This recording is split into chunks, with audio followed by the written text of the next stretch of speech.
Get the cake right to the same sex. Leave the fire and the roof style stuff. I'm on a grind like we're chasing the stars. For more to do, finally we've come so far. Talk about legends, yeah, we know the score. Ronnie and Bobby, we remember you more. From the highs of the Wembley fight to losing our trousers, still we ignite. Red and white with the pride, we're never gonna bow. Fighting like middlemen, hear the roar now. We're middlemen, we stand up tall. Through ups and downs, we give it all.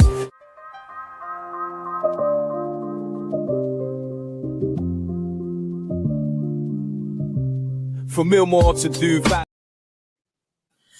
Well, good evening, and what's this? It's a new live podcast. You guys have asked us to do a second podcast, so here we are, Thursday, 7 o'clock. Now, we might not do this every Thursday at 7 o'clock. The times might change, but we are going to give you a second podcast going forward. So the one on Monday will still stay, and the one on Thursday is a brand new one.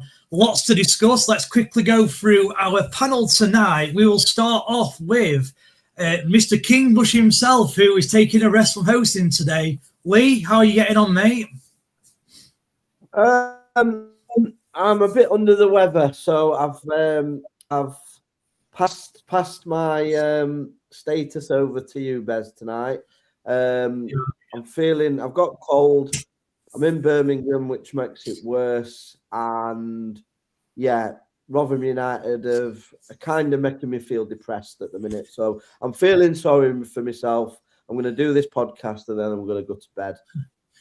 Well, we'll try and cheer you up on this podcast, Lee. See if we can do that. Tom, as always, another regular. Welcome. Are you okay? Yeah, really good, Bez. Lee, Ben, chickens on the loose. We'll discuss that later. And welcome, Pete, mate. Great to have you on, mate. And cheers, Tom. Looking forward to a good show. Thank you. Yeah. Then I think we're on to your third show or third appearance on the channel. Yes. Are you okay? Yeah, third podcast in the space of a week. That's I know I thought I never would have jumped to that last week, but yeah, I'm fine. I'm okay, and hope everybody's well and staying safe. So yeah. Great. I will come to you last, Pete. Obviously, you're brand new, so I'll come to you last. Chickens on the loose. I bet you can't wait for this podcast, especially what was discussed last time. So first of all, welcome again. And everything okay with yourself? Yeah, Sam, mate. We're doing lovely in the league. And all right, Tom there. How's it going? just remind me, what was the bet? Just let's remind everyone. Was it a bet about if Rotherham finished above us or something? That just a small little bet we had. It was 20 quid to charity, depending on who finished higher, but there's a long way to go. Yeah, I'm still confident your lot will fall off and will come good. Yeah, there's more chance of you getting new ownership, eh? I did. To be fair to me, I did try and put Tom off it. If you remember, I said to Tom I was surprised he were taking that bet, but it is what it is. And lastly, but not least, Pete, welcome to KV Terry's Talk and making your debut. So first of all, how are you? And secondly, if you just want to give us a brief overview about yourself, how long you supported Rotherham, and lastly, what are your thoughts on the current season and manager? I know it's probably not going to be a very good review, but just give us what you think anyway. Yeah, I'm all good, mate. I think first game I saw was 94-95. Later on at home, I think it was 0-0. That was my first experience with Rotherham. This season, it's done in it. I was hoping for top six. With that squad, it should be top six, without a doubt. So do you think that it is purely down to the manager then that we are struggling? I mean, we will go through Paul Douglas's interview later, but if you listen to his full podcast or his live interview, he pretty much blames injuries. So do you agree with him or? Not really, no. Okay. It's a squad game, isn't it? You can't blame injuries. Well, every club is. We're playing wrong formation for a start, aren't we? 3 at back. It's never going to work. Well, yeah, I can't disagree with you. Solid back four every time. Hello. Right, let's move on then. So we will start with Bradford City. So I've just had a quick look, and Bradford obviously third in the league, so they're flying high. Their form is pretty good. I think they've lost 2 in about 8 games and won the other 6. Don't tend to draw a lot, do you, chickies on the loose? So I'll go to you first. What can we expect from Bradford? Is it the same sort of Bradford that we saw a couple of months ago, or has things changed? Are you more confident? So I'll start with yourself. What can we expect from your team on Saturday? So if the game does go ahead due to the storm, whatever you want to call it, it's heading over, I'm hoping we basically press you, attack you. And obviously, we're now a different animal that Andy Cook is possibly not going to be in the team anymore. So he's changed formations and stuff like that. And he's just changed how we approach football games. Obviously, we were lucky to beat Blackpool the other day. I don't know if any of you have seen the highlights, but we got away with a bit of a high foot in the 95th minute and we survived to hang on. But with Graham Alexander, I think, he's just going to press you, and hopefully Will Swan will start, and obviously Will Swan will probably score again, hopefully.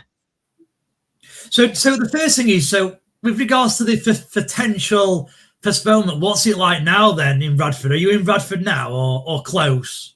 I'm in Keighley near Bradford. There's nothing, but by all accounts, it's supposed to happen or snow about 8 o'clock onwards. Right. It's supposed to be on its way by all accounts. Okay, fair enough then. And the other thing I was going to mention, just on what you said, Andy Cooks obviously is a bit of a legend at Bradford. Is he on the way out of the club? Oh, there's rumours being on social media of him going to Barrow and other teams. I think his wife has commented on this speculation. You know, Bradford City fans are like, they'll put some out on social media and people believe it. But his wife has actually come on social media to say, don't believe in stuff. I don't know what's going to happen with Andy Cook. Obviously, he's an absolute legend at Bradford City. And there's rumours of Barrow, but just see what happens. I really hope he does stay. But he's, I think, 35 now, 36. This year, got, I think, a couple of months left on his contract. So it's up in the air, really, about Andy Cook at the minute. So he will, if he's still there by end of January, he'll definitely be gone in the summer then. That is true then. Okay. Lee, we'll move on to yourself. So Bradford City at home on Saturday, obviously at Rotherham, are in terrible form, 6 defeats in a row. Bradford, obviously I've already mentioned their form's pretty good. I think 6 wins in 8 and 2 defeats, I think it is. What do you expect to happen on Saturday? Have Rotherham got a chance? Who's available? What's your kind of thoughts on the game, and how can we get a result at Bradford City? We just have to rely on the fact that the league is so shit. That is my only hope, really. I believe if we had another manager, we'd probably go and beat Bradford. But the fact that we've still got Matt Amshaw, the fact that he'll play the same tactics, make the same excuses, is most likely we are probably going to go there and lose. Bradford have improved, I think, since we played them, and I think we've got worse. So it doesn't really fill you with much optimism. If I'm honest, I hope we win. I always do.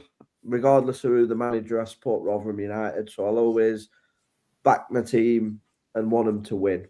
But the way this football club has got me feeling recently, I just have no faith in the team, in the manager, in the board.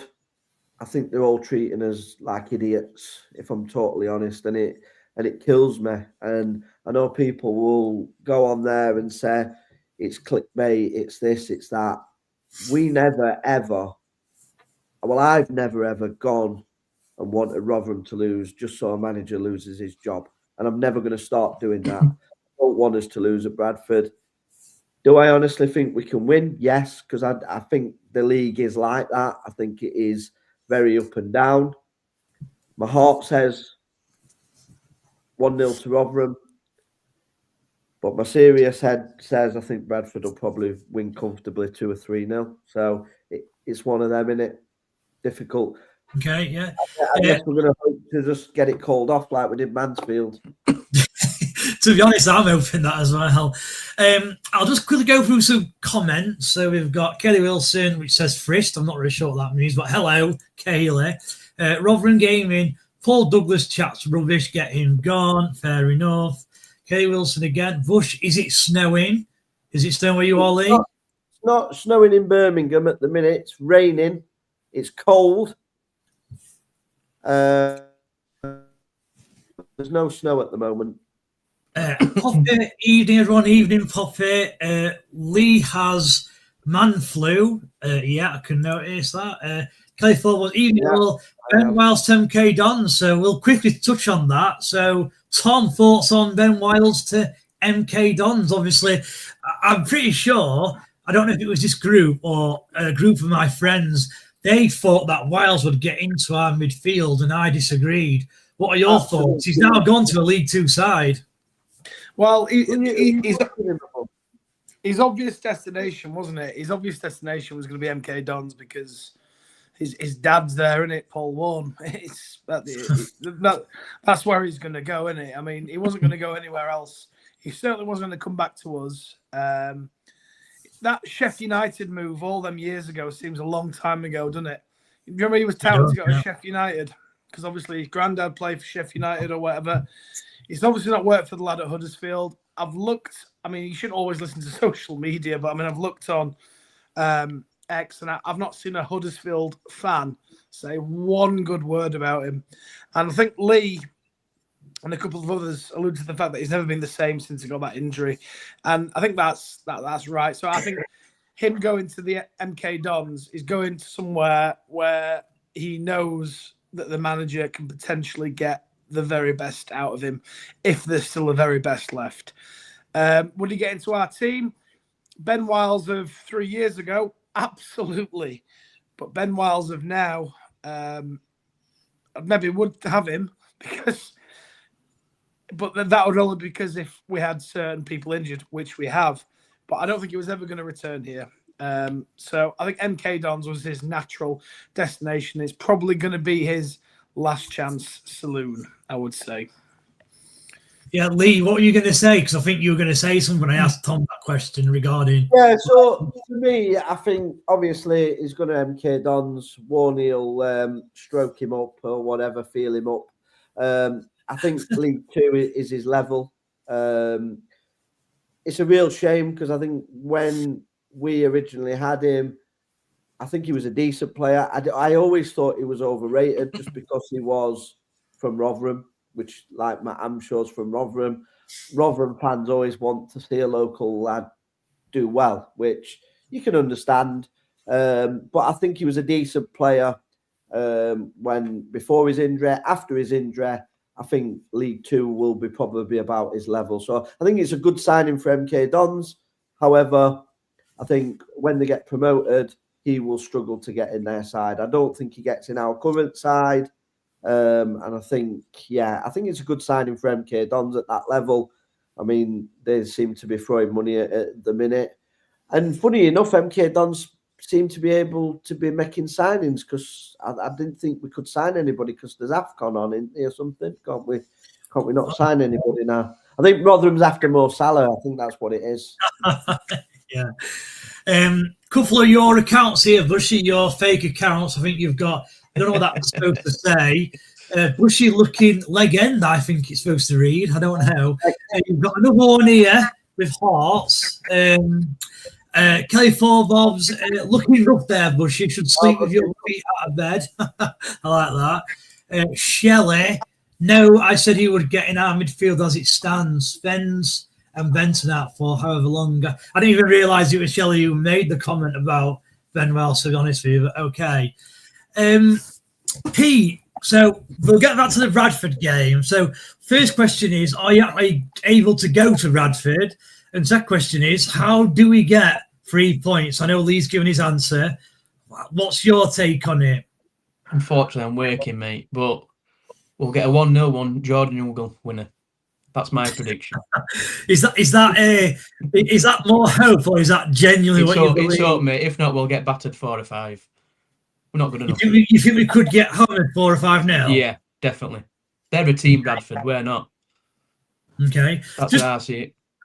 Yeah, Chickens then. So have you got any injury woes then? Because obviously we moan about injuries all the time. So have Bradford got any sort of injury concerns or anything like that? You know, something that could give us hope.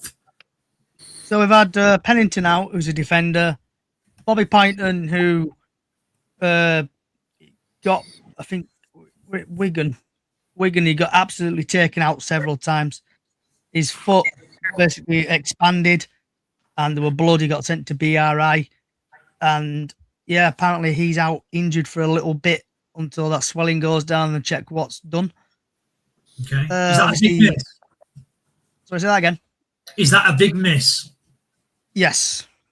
Bobby Poynton, like I've said, I think on your podcast in the past, is a proper diamond in the rough player. He's a really good player. And yeah, with this injury, he's a big miss. But other players are now stepping up. Obviously, we had Baldwin, who's not been in the team, has come in, and he scored a screamer against Blackpool. Obviously, Andy Cook might be on the bench. Never know what happens. Humphreys, he'll probably start. Will Swan. So I think we've got a few less injuries. Curtis Tilt's come back from injury. He played against Blackpool and he's a machine. He's like the Terminator. Wasn't for us. It was absolutely pathetic. Let's be honest. Curtis Tilt is fucking shite. He played for Rotherham and he was overrated for us. But to be fair, we did have him in the Championship, so that's probably not his level. He might be at his level in League One. The problem with Curtis Tilt for us is he was always injured. I'll be surprised if he played more than 10 games for Rotherham over the space of a 3-year contract. He hardly played. He refused to play, didn't he? He refused to play, didn't he, I think? At one point. Well, that was the rumour. He refused to play. Well, because he went. Did he not go to Wigan on loan, and then he did? Plead not to come back or something daft like that. It was. I mean, there was one game I watched him. He looked like he was running in treacle. Yeah, but every player who plays for Rotherham's shite out though. Honestly, watch the highlights of the Blackpool game if you can, and he's improved. Okay. How old was he when he played for you guys? Oh, it's a good 5-6 years ago. Yeah, it'd be about 4 or 5 years ago. 4 or 5. He's a monster guy. Yeah. He's a monster. He's going to be in your nightmares on Saturday if that game goes ahead. Honestly, your players will be in shock. Mate, he's a beast. Well, mate, my players are in my nightmares. As old players are in my nightmares, I can tell you. Watching this shit every week, my own players are in my nightmares. A player that I do want to come to, and I'll start with Tom this time, is this guy here, Louis Sibley. So, Ellie, all of us, you're right. Bradford have just signed Louis Sibley. So, but first of all, Tom, thoughts on Sibley for Rotherham? Obviously, it was only last year. He scored a couple of goals. So, a good signing for Bradford, do you think? I think it's a fantastic signing for Bradford because there's a player in there with Sibley. I was very surprised when we did sign him. It was from Oxford, wasn't it? Whilst they were in the Championship last season, I believe. Look, it's quite clear that Bradford have got the bit between the teeth and they're showing their intention. You know, you sometimes will get that from a team that comes up from, League Two because all the fans are with the team. The team are with the fans. Let's have a go. Let's go for it, right? That's what's happening with Bradford. I like Louis Sibley. I think I watched Matt Hammershaw's press conference yesterday, and he said, "Oh, it's a player I like." Blah blah blah. Yeah. So I mean, that's a great signing for Bradford. And yeah, I just wish that we might actually, get the fax machine fired up and actually sign some players. Well, you can't be surprised, Tom, that we've not signed anyone so far. When the Rotherham ever do early business, they never do. Lee, what are your thoughts on the signing of Lewis Tibley? Did you rate him when he was at Rotherham? I don't rate him as highly as Tom then, but what are your thoughts? No, I think he was a good player. I just think we had Matt Amshaw as manager. I don't think Matt Amshaw would make Ronaldo look any good. And that's me being brutally honest. I think he was played out of position for us at times as well. But you could see the quality he had on the ball. He had a good, I think it was he was left-footed, wasn't he? A good left foot on him. And I think he got an eye for a goal as well. So I personally thought he could have been a sort of Ben Pringle type player that we were missing. But I think we misused him. And let's be honest, this good human Matt Amshaw, well, players that was at Derby, none of them have come and sign for him. No. Yeah. So, when everybody said, they won't sign for Evans, but players come back to play for Evans all the time. You've noticed there's no players from Derby. They've gone to MK Dons. They've gone other places. But even the lad, the centre-back that went to Lincoln City, he was under Amshaw at Derby. He went to Lincoln over Rotherham. So that tells you all you need to know about Matt Amshaw. I don't think he's a great man manager. I don't think he is a great salesman to get players to sign for you. I think you're going to struggle always with Matt Amshaw as a manager. And that's why I labelled him Bib Boy. And next week on my channel, you will find the Bib Boy t-shirts. They are coming, guys. Everybody in Rotherham's going to be wearing one. Well, there you go. An exclusive there. I can't disagree with a lot what you're saying. We'll come on to Amshaw in a minute, actually. But lastly, Chicky's on the loose. So obviously, I'm hoping we've given you a little bit of a Lewis of the review there. Based on what we've said and what you've heard and what you've seen, what are your thoughts on the signing? So he came on for 30 minutes against Blackpool, and I like him. I think he's going to be there, and I think he's going to improve Bradford.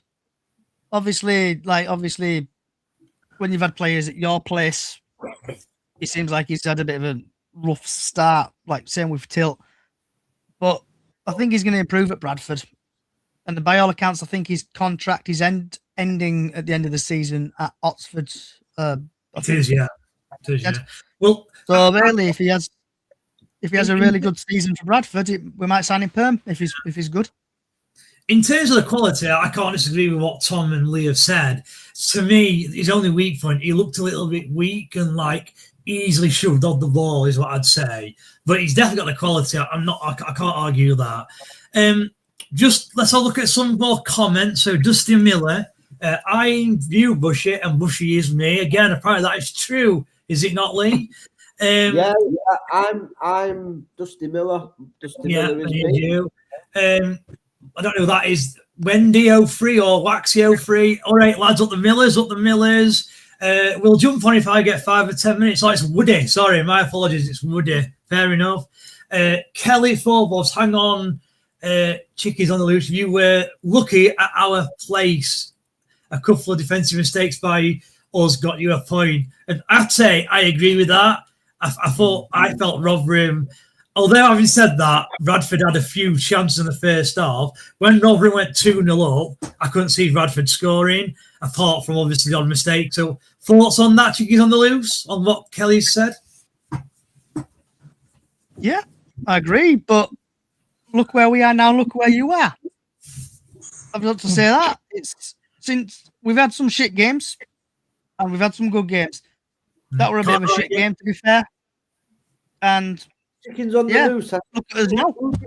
Who did you lose to other week? I seen you coming out the stadium going mad. I can't remember who it was.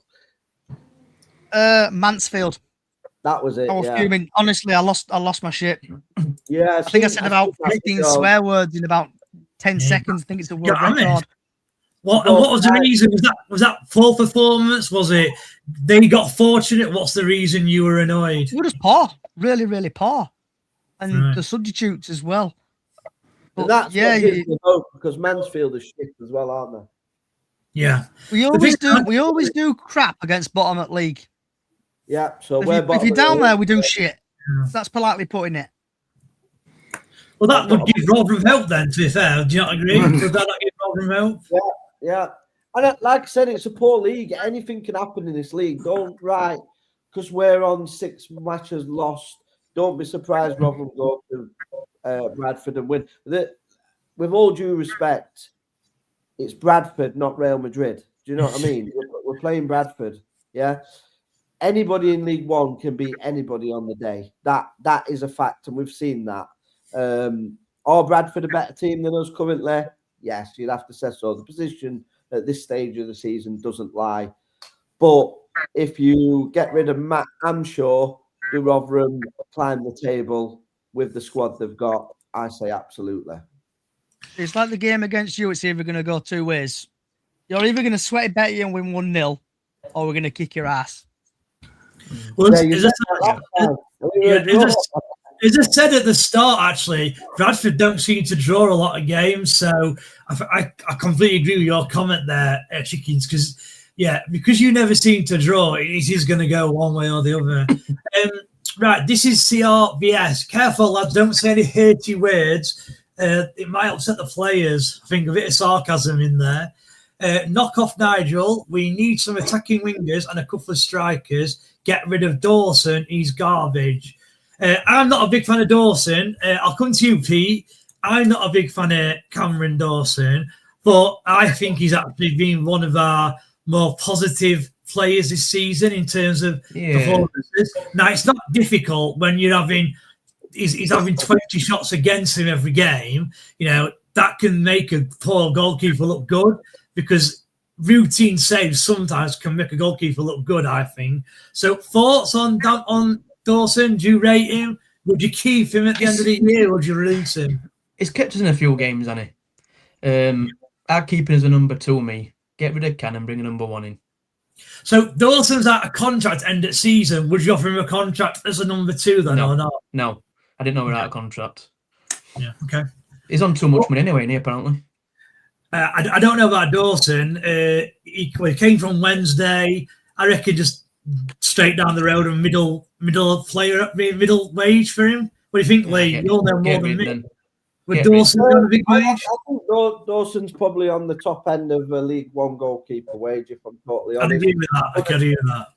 Would I keep him? Probably not. I don't think he's done anything special. However, if you look at FootMob, he's probably been our most consistent high rating on FootMob. I think he's number 1 because he's had more shots and expected goals against to what he's conceded. So he's actually produced more saves than people think. Is he that bad, or is he being overworked because we're conceding too many chances? Probably a bit of both. And where Shelley would you play devil's advocate, get rid of Matt Amshaw? Would it make the players less lazy? I think a poor manager makes good players look poor and make them look lazy, because they're playing out of position, because he's trying to shoehorn a formation that isn't working. So for me, yes, getting rid of the manager would make the players look less lazy, if that's the way you want to do it. The problem with that comment is that, you know, if you look at all clubs who have sat their manager in and around Rotherham, and also in other leagues who are near the bottom, and they've brought a new manager in, 9 times out of 10, so 90%, the club do then start to perform better. It might only be temporary, but at least they have a manager bounce. So, and I don't know why that is. You know, why a player would not work for one manager but work for another one, I don't know. You should, as a player, really. Don't matter who manager is. As soon as you step on that white line, you should put 100% in. And if players aren't at the minute, ignoring Amshaw for a minute, if players aren't at the minute, then those players should not be anywhere near our football club.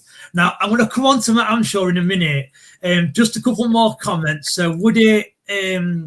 Dorsey's fist fought, lets off the shots in. Kelly Ford, Dawson will be on big bucks, so Steve Evans signed him. I think that's a bit harsh, but fair point. Callum Hansen, Hampshire out, Bloomfield in, knock off Nigel, I'd take Clough as manager. Now, most of us on here obviously want Hampshire to go, so I don't necessarily want to talk about that.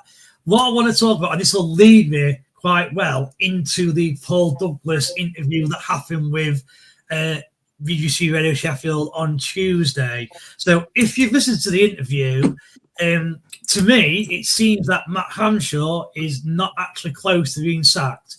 Paul Douglas states on a number of occasions that he believes that the reason we're struggling and we're near the bottom, our performance has been poor, is purely down to injuries. And he relays the message at least 4 or 5 times, because I've been through the whole interview and I've taken some notes. Tom, I'm going to come to you. So again, I know where you stand with Matt Hampshire, but listening to that interview with Paul Douglas, does that concern you that Matt Hampshire could be the manager for the rest of this season? Well, my thoughts on it is, Pez, when the question was asked to Douglas, he gave this really bizarre answer, like, we're not going to judge a manager on his... until he's got his full squad available, is what he said. Full squad available, which I was like, oh, no. But I think it's quite clear, Bez, and we'll probably come on to this. Yes, it massively concerns me that we're just going to go with this. I don't think Hampshire and Douglas even speak to each other. I genuinely think Rob Scott is the middleman. I really do. I don't think they speak to each other. I don't think Hampshire speaks to anybody higher up than him, apart from Rob Scott.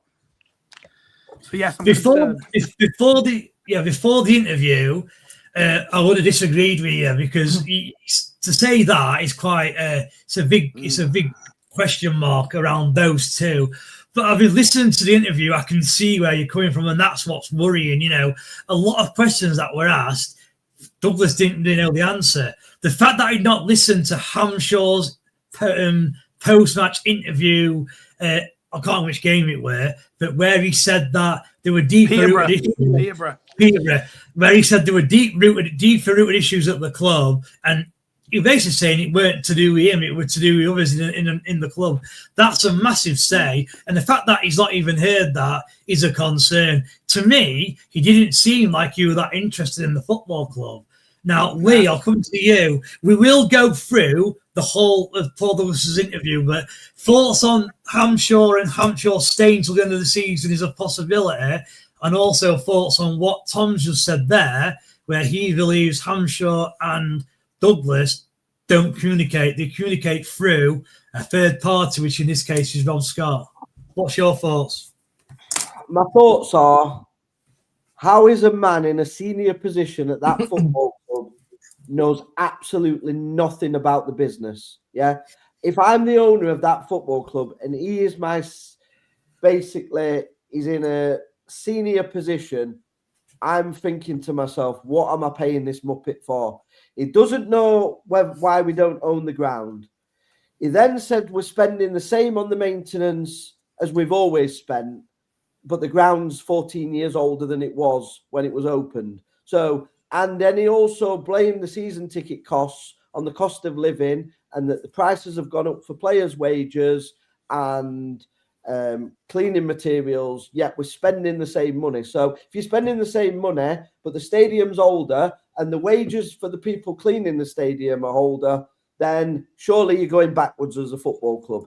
And why didn't Rob Staten say that? As an experienced journalist, that's what I would have picked up straight away. You can't tell me 1 minute you're putting the season ticket prices up because everything in the UK has gone up, but then you're spending the same on the maintenance of the stadium and you're spending the same on the players. Now, also what he said was, actually, we're spending more than we've ever spent in League One. Yeah, that's what he said. Yeah. So the narrative is that he hasn't got a good enough squad.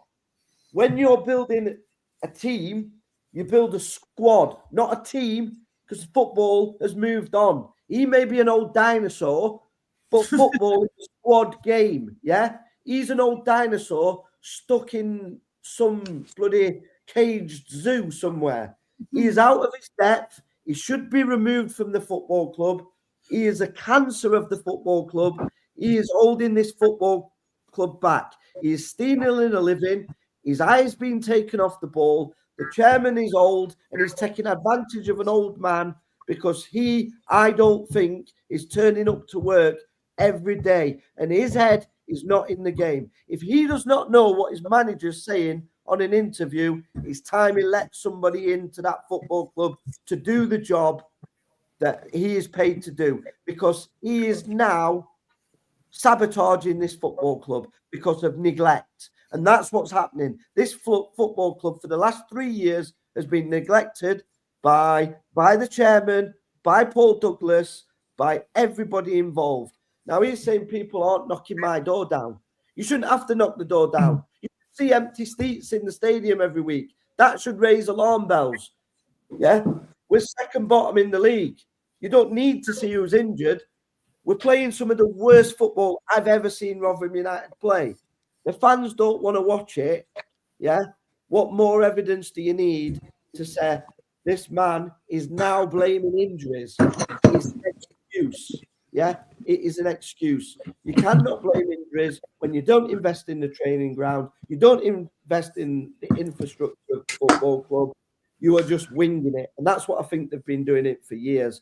And my blood pressure cannot handle any more of this. So just before you finish, like Lee, then, just quickly, are you concerned then that Matt Hanshaw, regardless of results, will still be the manager of Rotherham United by the end of the season? I think he possibly will, because he's a yes man. Yeah. So I don't think we've got any money. I think the chairman's checked out. I think Matt Hanshaw is a yes man. I think Matt Hanshaw, when he gets his squad back, will be in the same shit as we're in now, because he's not a manager. He can't motivate the team. He can't motivate the fans. He can't motivate his players, because the players look lost and void of ideas, regardless of injuries, regardless of everything. His tactics are dreadful. His formation's dreadful. Everything about him is dreadful. His interviews, I can't stand his interviews. He's now blaming the fans, saying the negativity. And when you start blaming the fans, there's only one way you can go, and that's the exit door. So, Mr. Big Boy, get your coat. Time is up. We want you gone. Just sorry, before you go on, Johnny. It's like obviously what Bush is saying there about your stadium and stuff.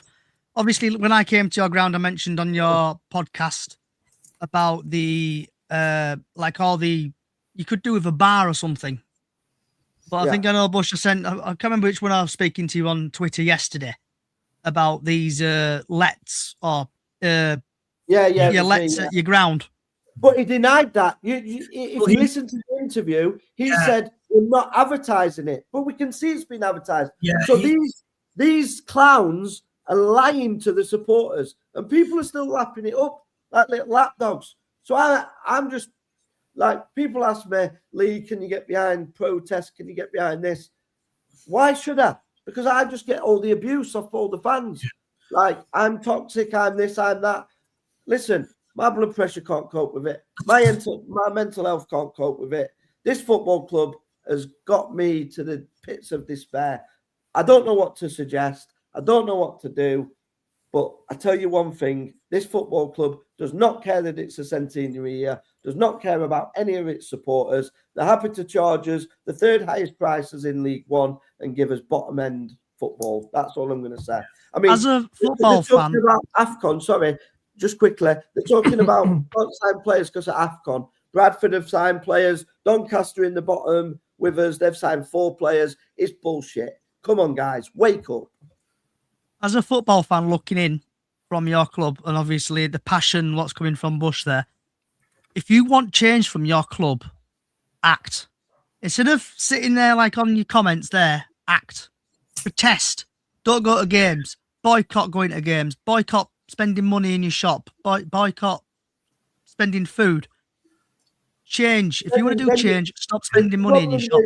Chickens, so loads and loads of fans. My inbox is full with fans asking me to arrange a protest, to get this chairman out, to force something.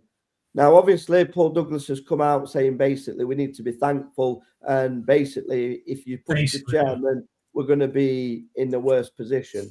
And then you've got other fans are saying, "Oh, Bushy, you're toxic. You're just trying to cause trouble." So that was the reason why I decided to step away from involving myself in any sort of protest. People are welcome to do that, but let me be honest with you, there ain't enough people. There's too many yelly bellies at this football club. There's too many fans that will sit at the side of you, smile and have a pint with you, and then report you for hurty words to the football club so you get banned. That's the type of football club deal. But the problem is, Johnny, is that even though we're on here and we're obviously going in and we want the manager gone and the chairman gone and what have you, and it doesn't look good. If you were to ask a random 100 people, Rotherham fans, do you like Tony Stewart? Would you like to see him stay? I think you'd find that although it's his highest point now for him wanting to move on, I think you'll still find a high percentage do want the chairman to stay. And it's based on him, if you like, saving the club when the club were almost going bankrupt. And as Paul Douglas, the COO, said, he built us a new stadium. Now, question marks on who owns the ground. We're going to come on to that in a minute. But I wanted to answer some of your questions, Johnny, because you're about a VAR. So Paul Douglas, again, the COO, was asked the question about a VAR. And the reason we've not built one is because he thinks that the ground is so close to the town centre that there's enough establishments in the town centre to fulfil a team's needs. That's the reason why they didn't decide not to build a VAR. Bez, there's another thing that he said as well. He was asked, like, he asked him, says, "Are you involved in the letting of these spaces?" And he went, "Oh, no. Tony does that bit, and he sometimes asks my opinion. Oh, he does that bit." That bit and all, which saves standing. I'll come to say something in a minute. Yeah. So the other thing I want to raise, again, it was from Lee's kind of comments. So when the reporter asked him why is the ground not owned by the football club, he literally said, "I don't know. I operate in my own little world. All I do is go to work, pick up my pay, and I go home." That honestly, that's exactly what he said. Yeah, exactly. To me, honestly, like, and you're probably thinking, Johnny, like David there or Vez, he's definitely like embellishing it or exaggerating it. I'm going to send you the link, and I want you just to listen to the last 10 minutes of the podcast. And that's what he does say. He does say it. This is driving me insane. Like, this is what I mean. Like, I nearly crashed my Range Rover driving home listening to this shit. Honest to God, I want to kill the guy. I can't even say that on here, but he just chats absolutely nonsense. I want him gone from the football club. And he said he gets loads of mail saying about unambitious, yeah. And he said they even sent to me in the Championship. He don't care.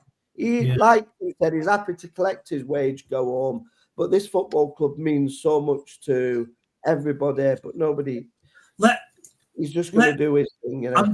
Let me just read some comments, and then we are going to quickly go through the Douglas interview. We've obviously touched on it already, but I want to kind of go through it in more detail. So, let's see, where are we at? We are at Nikki Holland. How many needs to play 4-4-2 Nombe and Tete to start on Saturday? Also, I hope we don't bring in Lockmore. He's another that has come with a high wage budget, and let's not forget he turned us down the first time. I'm not sure about him turning us down. Pete, I'll come to you. So, first of all, the formation, you've already said you don't like three at the back. I assume you agree with Nicky and you want 4-4-2. Would you agree that you'd got what, sorry? I go 4-3-3. Okay, who would strike he started up front on his own? But Yougle in the middle. Yeah. and I've all on the right, Martha on the left. That's what I'd play. Okay, fair enough. Attack teams, attack them. Yeah, no, I agree. Yeah, I agree. Also, I hope we don't bring in Watmore. Now, Watmore, we'll quickly talk about Watmore. Again, I'm concerned because it's a 31-year-old. I'm not going to talk about the wages because this guy has been out of a club for 6 months. I can't imagine he's going to demand massive wages. Surely Wednesday would have got him if his wages were low. So I'll come to you, Tom. Thoughts on signing... thoughts on signing Duncan Watmore, yes or no? For me, it's an absolute yes. I think he's an absolute menace. End of the day, I know Sheffield Wednesday and they get relegated. Yeah. Do you know what? To be fair to Duncan Watmore, he set his sights at Championship football, right? And he's not had that offer. I think he has to play in a 2. Can he play in a 3 potentially? As Pete's saying, we need to play a 4-3-3. I think we need new blood. We need to survive this season. End of. With Hampshire or not, we need to make sure we do not get relegated. So yes, Watmore is good for me. While you're talking, what about Ryan One? Because to me, all I see in Ryan One is just exactly the same sort of player as Martin Sharif, who's just gone back. I think they're exactly the same type of player. This kid has got 0 goals in professional football. So would you be signing him on loan? I've no idea who he is. I've no idea who he is. Anyone? Pete, do you know who this kid is? Ryan One or Ryan One? I've heard him. We need bodies in though, don't we? So I'll take anybody, mate. Fair enough. That's a fair point. Get him in. Right. Bloomfield apparently has gone to Oxford. I'm not sure of that. I've not seen. We had injuries on the ward and still got results. Again, can't argue with that. Bush is on one, Bez. Not answered your question. To be fair, he did answer it when we came back to it. I think you'd put that comment before. I seen a post earlier. Apparently, he's on 8K a week. I don't know if that's Dawson or Watmore. I don't know. Not. Yeah, we need to everything in our power to keep Nombe. Unfortunately, I think Nombe's gone. Even if he doesn't go in January, I think he's going to end the season, unfortunately. He's gone mentally, mate. He's gone mentally. Yeah. Knock of Nigel, booing game. So he's on about protesting there, booing game. Again, an idea. I still think protesting generally, I still don't think there's enough support from to go against Tony Stewart and the board personally to do it. Thing is, best. Stewart's not going to come to any games. He's not going to come to any games, so he's not going to be bothered. He's checked out, as Lee says. He's checked out. Yeah. Douglas is checked out. Yeah. Kelly Forbov's chill leave. Bloody hell, I thought it was a great rant, to be fair. Fair play for you. D. Whitehouse, regarding the VAR, TS sold the refreshment rights, so any money coming in over the VAR wouldn't go to IFC. That's correct. I think we talked about a VAR outside the stadium, though, so it would be within the grounds of the stadium, but not technically inside, and I think that's allowed. So, Watmore spent 3 years injured. Again, that would prove we signed another injured player. Sooner signed Duncan Goodhue. I've never heard of him. He's a swimmer. Right. Wednesday can't say what more I've already filled that. I did get that. D. Whitehouse, thank you. And then Woody just put for Douglas. I think that's response. Oh yeah, is that his wage you're talking about? So his wage is $8,000 a week. Okay. Knock of I'll do a Wednesday with tennis balls. Yeah, but the funny thing is, we would do the same as Wednesday. About 6 people would throw tennis balls. I look stupid. Right, I'm gonna try and go for this as quickly as I can. I know, Lee, you've given quite an overview of Paul Douglas, but I want to try and go through this and get views. Johnny, feel free to stay on. Feel free to leave. Just let me know if you're leaving. All right. Season ticket price is going to start with. So obviously we are the third, I think, highest in the league. And Lee, you were bang on with what you said. Remember the reason when I was called a liar for that as well? Yeah, no, the reason he has put the ticket prices up is purely down to the fact that all other costs in the club have gone up. So that will be costs for staff, costs for players, costs for Douglas's wage, Stewart's wage, etc., etc. Now, I would argue, is that an excuse for us to be the third highest wage in the division. You know, Bradford City, their costs have gone up, but they're still lower than we are. Lincoln City, their costs have gone up, they're still lower. So to me, it's not really a good enough excuse. We also asked, or Rob Dayton asked about where the season ticket money was going. Now, Douglas, again, didn't answer the question. He basically said that he feels the only reason people are upset and they're kind of jumping on the bandwagon of this sort of issue is because the team are underperforming. Now, to an extent, I do agree. I think if Rotherham were top at league and winning, obviously people wouldn't be showing interest in this sort of thing. But when you are at the bottom, you know, you do. You look at the whole club, don't you? So again, it's another question that he's not really answered. He also thinks there's no issue with the stadium in terms of, like, he says that when a broken chair is broken, it gets repaired straight away. Now, I personally have not seen an example of that. Like, I've not seen where a chair is broken and it's being fixed for the next home game, so I can't say.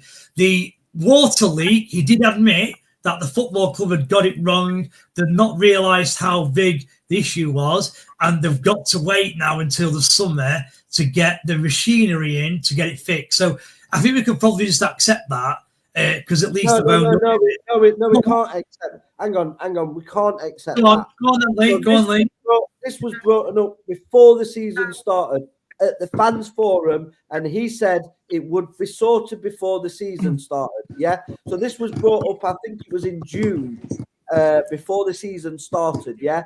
So it is nonsense. You cannot go a whole season while fans are getting piss wet through, sitting in a season ticket they're paying the highest in the league for. You either move the season ticket and put them in some nice seats, and you close the area off that's getting wet and do something for the fans.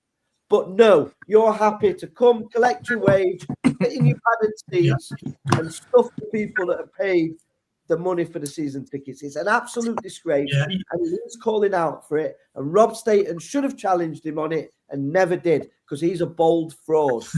I've got to be fair, that way you can move the seat ticket holders. Again, I agree, you can do that, and he's not done that. All I was trying to say is they knew they were an issue and they've tried to fix it, and they've not realised how big the job is. That's all I was trying to say. Yeah, so he's saying they're going to fix it at the end of the season. It's too late. They should have. The season hadn't started. They could have got it fixed before the season started. He also promised cleaning around the stadium. The cladding is filthy. He said there were no issue. He said there were no issue with that. Listen, he claims there were no issue. Hang on. You go to the game every week. Do you think the cladding is clean? No, I agree. I agree with you, Lee. He got it completely wrong. I'm just trying to say he said there were no issue. I'm going to something quickly. Before you do that, let me carry on then. This is what the players come out to, boys. That's cleanliness. No, it needs a jet wash. Hang on. He also said that we're not looking to rent those things out. We're not seeking rent. So why is it on here then? Why is it here? Yeah. Does he not know about that, or did he lie about that? That's the worry. He's lying. He doesn't know, Lee. Or does he not know? And if he I think he knows. He's incompetent. Yeah, I think the concern is, the